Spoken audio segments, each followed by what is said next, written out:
Dummy সরকার হওয়ার কারণে আওয়ামী লীগ এক ফুৎকারেই উড়ে গেছে বলে মন্তব্য করেছেন জামায়াতের আমির ডক্টর শফিকুর রহমান।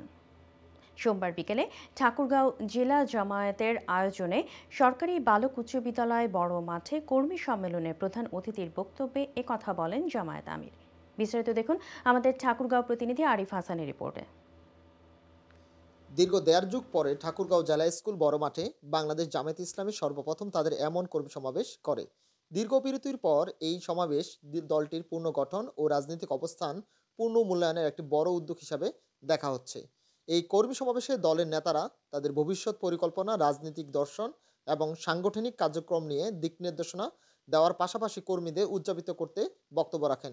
এ সময় ডাক্তার শফিকুর রহমান বলেন, ডামি সরকার হওয়ার কারণে আওয়ামী লীগ এক ফুৎকারেই উড়ে গিয়েছে।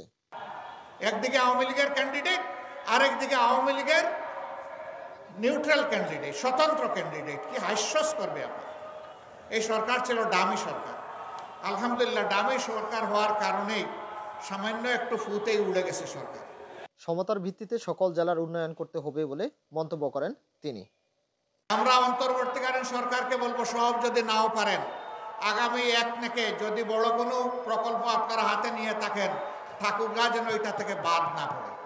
দীর্ঘদিন বিএনপির সাথে আন্দোলন করে আসা জামায়াতে ইসলামী যে দলটি আবার ঐক্যভাবে আন্দোলন করার জন্য বার্তা দিয়েছেন এখানকার জামায়াতে ইসলামী আমির ডক্টর শফিকুল ইসলাম।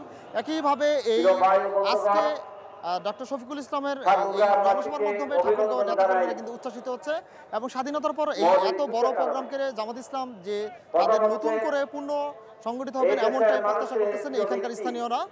আরিফ হাসান, ঠাকুরগাঁও।